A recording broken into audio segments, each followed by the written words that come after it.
It was a Saturday morning, as I was getting ready to begin my daily chores at work, and as I opened the app on my tablet to choose the music we would listen to, by accident or luck, a video came up on my YouTube playlist titled, Australian Royal Commission, Jehovah's Witnesses and Child Abuse. I kept searching through my favorite music titles, but the video title stuck in my mind.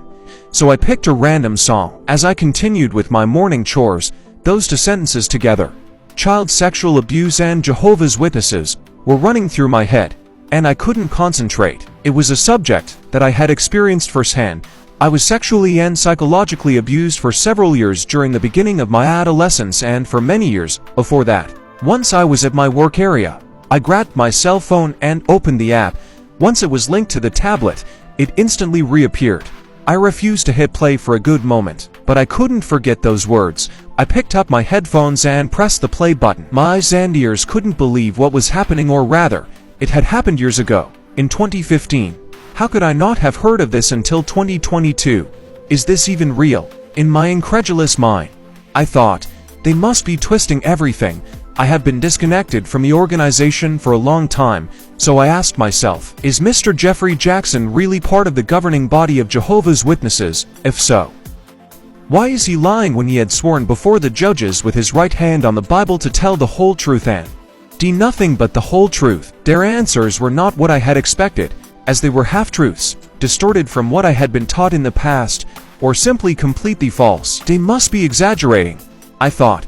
1,006 cases of child abuse, more than 1,800 victims, not a single complaint to the police in all those years. Perhaps it was because he was not accused the first time that more than one person was allowed to repeat the abuse with another boy or girl. I thought, I have to investigate further. Over the next few weeks, I started doing some research and decided to get to the bottom of this. It was not an easy task, because I had to read all the reports from national and international newspapers from years ago that followed the news, as well as devoting several hours a day for several weeks to following step by step the case of Study 29 of the Australian Royal Commission into the sexual abuse of minors. In front of me were about 30 videos, each lasting between 58 and 90 minutes, and the printed transcript of dozens of pages published by the Commission itself on its official website. Watching them, I had to stop and repeat myself several times. My emotions became a roller coaster. I cried when I heard the testimony of the second victim.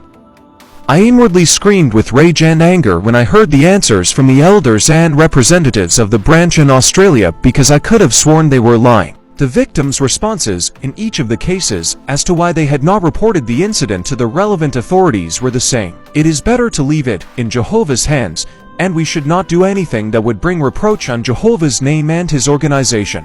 What will you accomplish by reporting to the police, other than dragging Jehovah's name through the mud? Upon hearing this, I asked myself, if Jehovah God is a God of love, how is it that he cares more about the reputation of his name than about all the suffering of a child who is the victim of such an atrocious crime? This certainly contradicts everything I believed, because it is not just a sin, it is a crime. Seeing that I was not the only one who had gone through a very similar situation and had heard the same answers, as if they were repeated word for word, as if read from some book, that was too much of a coincidence. Before I continue recounting this embarrassing case, please allow me to explain why all of this was consuming me internally and why I felt a connection with all the victims